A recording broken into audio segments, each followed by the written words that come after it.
Hello students, welcome back to Carry Commerce Academy. Students, आज के video में हम करेंगे Bloom's taxonomy of instructional objectives. आपकी एजुकेशनल एक्टिविटीज़ के लिए मीन्स लर्निंग को डोमेन ने 3 डोमेन्स में डिवाइड किया है, that is cognitive domain, affective domain and psychomotor domain. हम इन तीनों डोमेन्स को इस वीडियोस में अच्छे से करेंगे ताकि आपका अच्छे से कंसेप्ट क्लियर हो जाए और तब जब भी एग्जाम में इससे रिलेटेड कोई भी क्वेश्चन आए तो आप उसको अटेम्प्ट कर सके। This is the most important topic for all teaching exams because Bloom's taxonomy is asked in almost every type of exams related to teaching. So students, video start करने से पहले please subscribe my channel and if you like the video then please like the video and share it with your friends. तो चलिए start करते हैं आज की video. देखिए, ब्लूम टैक्सोनॉमी क्या है।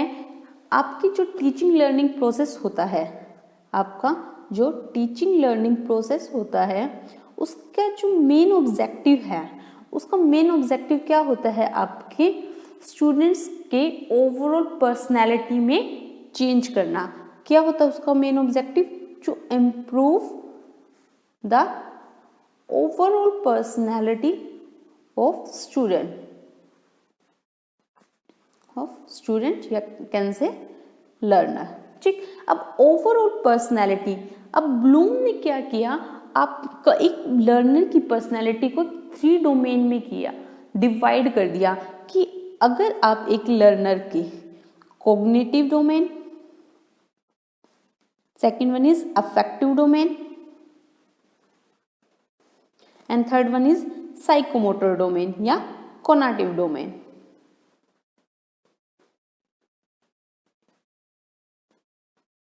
अगर हम ये तीनों अच्छे से क्या हो जाए, डेवलप हो जाए, तो एक स्टूडेंट को मानी जाती है कि एक स्टूडेंट्स की जो लर्निंग है वो कंप्लीट हुई एंड टीचिंग लर्निंग प्रोसेस जो कंप्लीट हुआ। तो अब ये 3 डोमेन ही क्या क्या होते हैं? तो कॉग्निटिव डोमेन जो होता है वो आपके मेंटल प्रोसेस से रिलेटेड होता है। मीन्स आपकी जितनी भी इंटेलेक्चुअल एक्टिविटी होती है, जो आप अपने माइंड से काम करते हैं, सोचने का, रीजनिंग का, किसी चीज़ को, वो सब आपकी किस में आती हैं? कॉग्निटिव डोमेन में। ये तो हो गई आपकी माइंड की, आपकी दिमाग की बात। सेकंड आता है आपका अफेक्टिव डोमेन। अब अफेक्टिव क्या? जो मन से बात की जाए, इसमें आपके जैसे इमोशंस हो गए आपकी, ठीक, और क्या क्या आता है इसमें आपका, जैसे आपके इमोशंस, आपकी फीलिंग्स, आपके एटीट्यूड, सब इसमें आता है। ठीक, इमोशंस, आपकी फीलिंग्स मीन्स देखिए, जब कहते हैं कि दिमाग से काम कीजिए, दिमाग की बात आती है तो कॉग्निटिव, और जब दिल, जो मन की बात आती है, मीन्स आपके इमोशंस स्ट्रॉन्ग होने चाहिए। आपको पता है कि आपको स्कूल में मतलब एक स्कूल में अलग बिहेव करना है, घर पे अलग बिहेव करना है, फ्रेंड्स के साथ अलग बिहेव करना है। तो आपको अपने इमोशंस पर कंट्रोल करना आए, आपको फीलिंग्स पर कंट्रोल करना आए, तो वो अगर आप अचीव कर लेते तो आपका वो आता है अफेक्टिव डोमेन के under. And third one is cognitive या साइकोमोटर डोमेन्स। इसमें क्या आता है आपका? इसमें आता है आपकी फिजिकल एक्टिविटीज, जो आप अपने डिफरेंट बॉडी पार्ट से करते हैं, वो सब फिजिकल एक्टिविटीज आती हैं आपकी कॉग्निटिव डोमेन में। ठीक, तो ब्लूम ने क्या किया कि आपकी एक स्टूडेंट की ओवरऑल पर्सनैलिटी को 3 पार्ट्स में डिवाइड कर दिया, cognitive, affective and cognitive domain में। और अगर ये तीनों अच्छे से एक स्टूडेंट के अंदर डेवलप हो जाए तो मानी जाती है कि उसकी जो लर्निंग थी वो कंप्लीट हुई। ब्लूम ने कैसे एक्सप्लेन किया है इन तीनों को? ब्लूम हर एक डोमेन को लोवेस्ट से टॉप तक लेकर गया है। मीन्स सबसे पहले एक लोअर लेवल ऑफ क्या आएगी, अब उसमें लर्निंग आएगी, फिर उससे ऊपर, ऐसे करते टॉप लेवल लर्निंग तक एक स्टूडेंट पहुंचेगा। तो देखिए, डिटेल में करते हैं हर एक डोमेन को। सबसे पहले क्या है आपका कॉग्निटिव डोमेन। कॉग्निटिव डोमेन क्या होता है? आपकी मेंटल स्किल्स, आपकी नॉलेज से रिलेटेड। अफेक्टिव डोमेन आपकी फीलिंग्स, इमोशंस एंड एरिया से रिलेटेड होता है। एंड साइकोमोटर डोमेन क्या होता है, मैनुअल या फिजिकल स्किल से रिलेटेड होता है, जैसे आपकी जंपिंग, रनिंग कैसी है, ठीक। तो देखिए कॉग्निटिव डोमेन, अब कॉग्निटिव डोमेन को आगे ब्लूम ने किसमें 5 कैटेगरीज में डिवाइड किया है। कॉग्निटिव डोमेन को आगे किसमें किया, 5 पार्ट्स में डिवाइड कर दिया।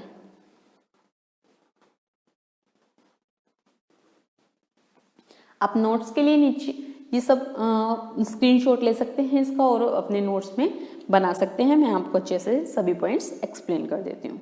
सबसे पहले देखिए, सबसे पहला कॉग्निटिव डोमेन में सबसे पहले क्या आती है आपकी नॉलेज, ठीक। नॉलेज क्या होती है आपकी, इसको lowest level of cognitive domain माना जाता है। मीन्स आप इसमें आपका सिर्फ क्या आता है, इसमें सिर्फ आपकी आती है रिकॉल एंड रिकॉग्निशन।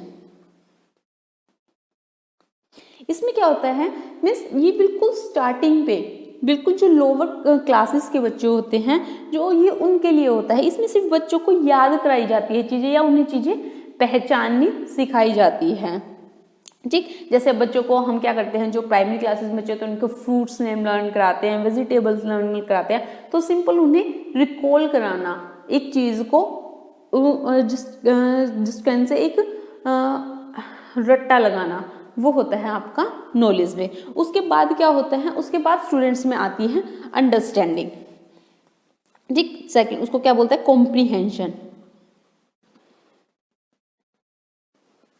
अब क्या हुआ, अभी तक स्टूडेंट सिर्फ रट रहा था, लेकिन अब क्या करेगा, अब स्टूडेंट्स चीजों को अंडरस्टैंड करना स्टार्ट करेगा। इस लेवल पर स्टूडेंट्स के अंदर अंडरस्टैंडिंग आती है, ठीक।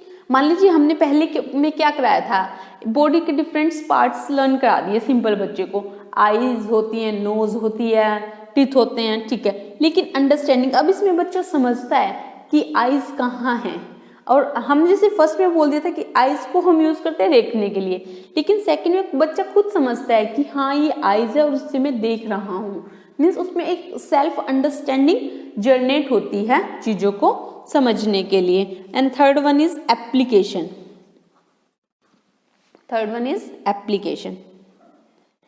अब इसमें क्या होता है, इसमें बच्चा अपनी नॉलेज को जो उसने समझी, जो उसने पहले याद की फिर समझी, अब उसको अप्लाई करता है, अपनी रियल लाइफ में अप्लाई करके देखता है, ठीक। तो एप्लीकेशन में देखिए एप्लीकेशन में क्या आता है, students select, transfer, use data and principle to complete a problem or task within a minimum of direction, ठीक है। मान लीजिए अभी तक हमने देखिए क्या किया था, सिर्फ एक चीज को समझा था, अब उसको प्रॉपर एप्लीकेशन। मान लीजिए देखिए इसमें आपने क्या किया, सिर्फ स्टार्टिंग में बच्चों को कंप्यूटर सिखाते हैं तो सिंपल डेफिनेशन सिखाई, फिर बच्चे ने वो डेफिनेशन समझी, अब वो एक्चुअल में कंप्यूटर पे प्रैक्टिकल काम कर रहा है, एक्चुअल में वो वर्ड चलाकर उस पर टाइप करने की कोशिश कर रहा है, उनको फोन कर रहा है, ठीक। That is application. Next one is analysis, ठीक। एनालिसिस क्या होता है,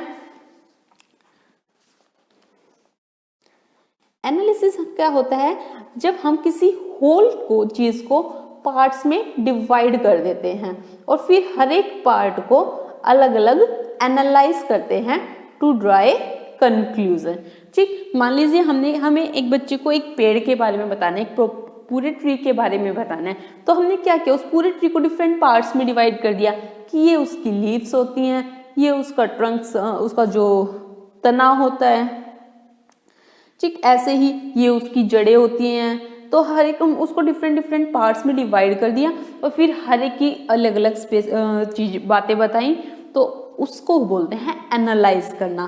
नेक्स्ट आता है आपका सिंथेसाइज।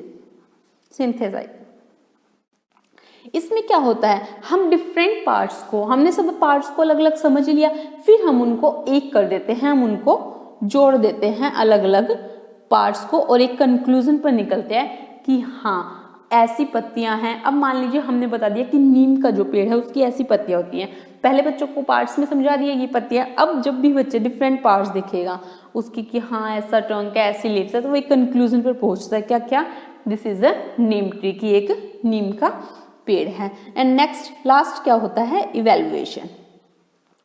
इसमें क्या होता है, बच्चा अपनी नॉलेज को इवैल्यूएट करता है, टेस्ट करता है कि एक्चुअल में जो उसने लर्न किया है वो ऑब्जेक्टिव्स उसके कंप्लीट हुए या नहीं हुए। तो ये थे आपके 5 कॉग्निटिव डोमेन के। फर्स्ट वन इज नॉलेज, जो सिर्फ लोवेस्ट लेवल की होती है, उसमें स्टूडेंट सिर्फ चीज़ों को रिकॉल करता है और रिकॉग्नाइज करता है। जैसे आपको प्रिंसिपल्स लर्न करा दिए मैनेजमेंट के। कॉम्प्रिहेंशन में वो उनको एक्चुअल में समझता है कि प्रिंसिपल क्या कह रहे हैं, एप्लीकेशन में उनको अप्लाई करता है रियल लाइफ में। मीन्स मान लीजिए आपका यूनिटी ऑफ कमांड था तो उसको रियल में अप्लाई करके देखा उसने, फिर एनालाइज किया उसको, अलग अलग सिचुएशन में करके देखा, उनको अलग अलग सिचुएशंस को एनालाइज किया कि हाँ सबका रिजल्ट आ रहा है, फिर उनको क्या किया, सिंथेसाइज किया, सभी सिचुएशन को एक करके एक कंक्लूजन निकाला कि हाँ इसका ये रिजल्ट निकलता है। लास्ट में होता है इवैल्यूएशन। ठीक, स्टूडेंट्स की परफॉर्मेंस को हम क्या करते हैं, अप्रेज करते हैं। जैसे आपके क्या होते हैं, लास्ट में ईयरली टेस्ट होते हैं तो उसमें हम क्या करते हैं, ओवरऑल उनकी परफॉर्मेंस टेस्ट करते हैं। तो ये था आपका कॉग्निटिव डोमेन।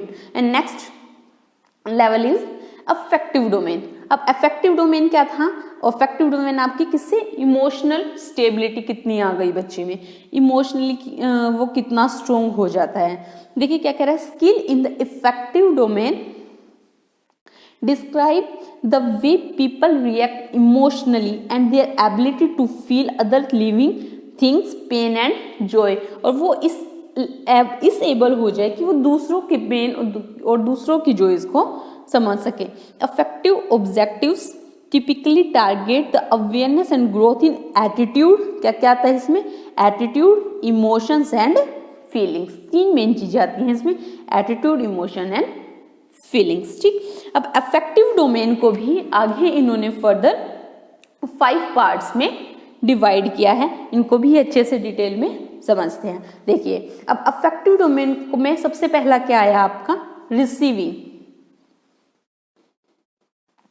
अब इसमें क्या होता है, इसमें सिर्फ बच्चा रिसीव करता है। एक बच्चा क्या होता है, सिर्फ एक्टिव लिसनर होता है, वो सुनता है कि उसे क्या सिखाया जा रहा है।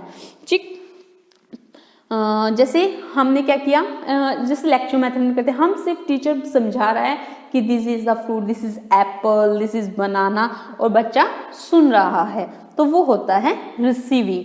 Second one is responding.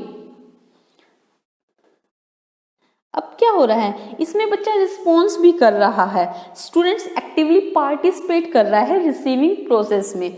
ठीक है, देखिए इसमें क्या होता है, हर एक लेवल आता है, फर्स्ट लेवल के बाद ये एक सीक्वेंस में चलते हैं हमेशा। क्योंकि अगर रिसीविंग नहीं होगी, अगर बच्चा पहले ही कुछ सुनने के मूड में ही नहीं है तो वो रिस्पॉन्ड नहीं करेगा।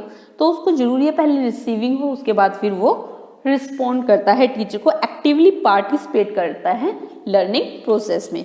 देखिए क्या कह रहा है, रिसीविंग द लोवेस्ट लेवल। क्या होता है ये अफेक्टिव डोमेन का lowest level, the student passively pay attention, without this level know learning can occur. लेकिन इस लेवल के बिना कोई लर्निंग नहीं हो सकती। क्योंकि देखो स्टार्टिंग में तो बच्चों को जब टीचर्स सिखाते तो टीचर्स ही बोलते हैं, लोअर लेवल पे तो बच्चे को तो सुनना होता है। जैसे जैसे आपका लेवल बढ़ता जाता है वैसे ही स्टूडेंट्स का पार्टिसिपेशन आपके टीचिंग लर्निंग प्रोसेस में बढ़ता हुआ चला जाता है। ठीक, नेक्स्ट वन इज रिस्पॉन्डिंग। फिर क्या हुआ, उसके बाद जब सेकंड प्रोसेस क्या होता है, बच्चा खुद एक्टिवली पार्टिसिपेट करने लग जाता है, अपनी विलिंगनेस दिखाता है वो कि हाँ मैं सुन रहा हूँ, टीचर को मैं सुनना चाहता हूँ, और वो रिस्पॉन्स देता है। ठीक, नेक्स्ट वन इज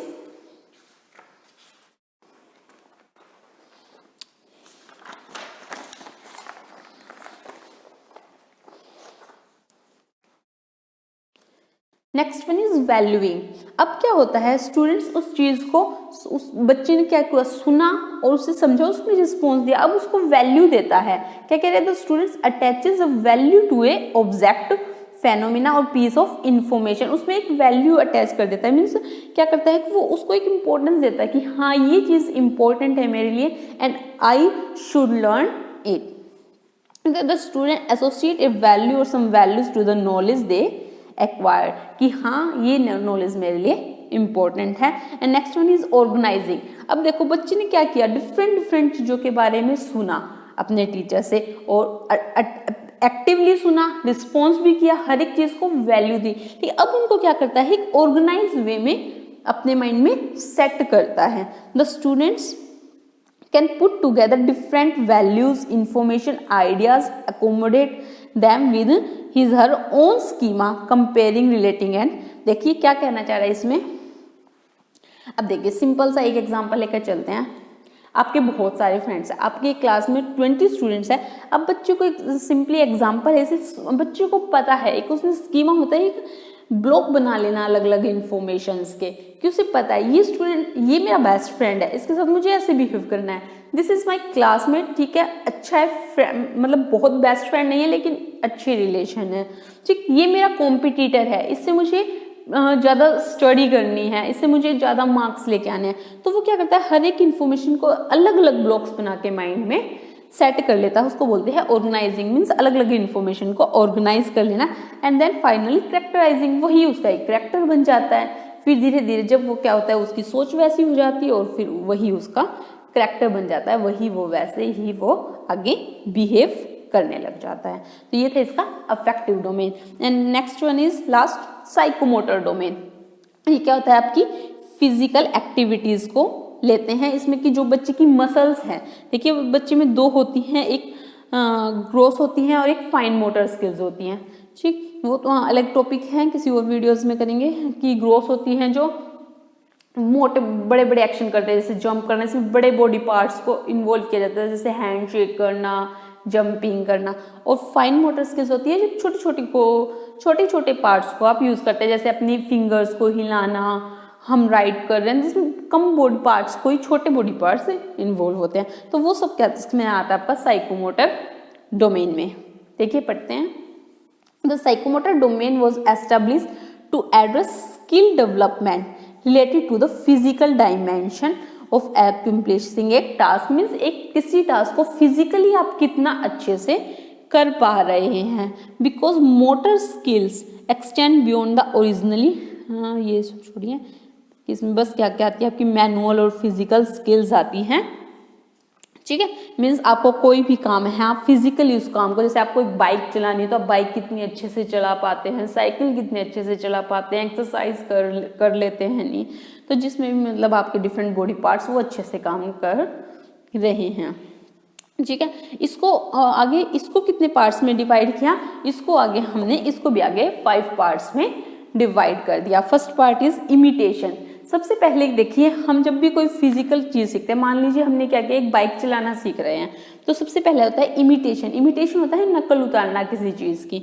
तो सबसे पहले हम क्या करते हैं, जब भी हम बाइक चलाना सीख रहे हैं मान लीजिए, तो हम इमिटेट करते हैं, हम देख रहे हैं दूसरा कैसे बाइक चला रहा है, वो क्या गियर चेंज कर रहा है, कैसे वो ब्रेक हैंडल कर रहा है, जो भी डिफरेंट उसमें पार्ट्स चलाते वक्त होते हैं, उन सबको क्या करता है, वो देखता है, तो उसको बोलते हैं imitations. Next one is manipulation.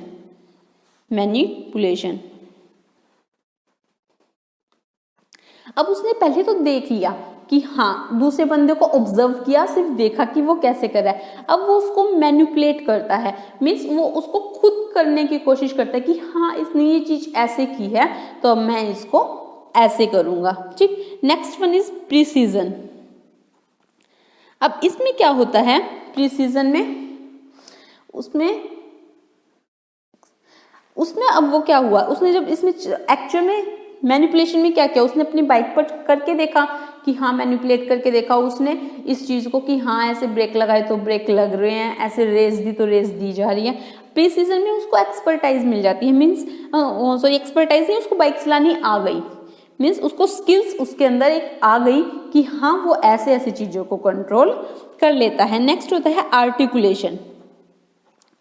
Articulation क्या होता है, इसमें आप में परफेक्शन आ जाती है कि अब आप अपने काम को बिल्कुल परफेक्टली कर रहे हैं, मीन्स अब आपको बाइक बहुत अच्छे से चलानी आ गई, आपको उसके बारे में कंप्लीट नॉलेज हो गई, किस रोड पर कैसे चलानी है, मोड़ पर कहाँ पर क्या रूल्स फॉलो करने हैं, क्या ट्रैफिक रूल फॉलो करने हैं, तो आपको हर एक कंप्लीट इंफॉर्मेशन उसकी हो गई।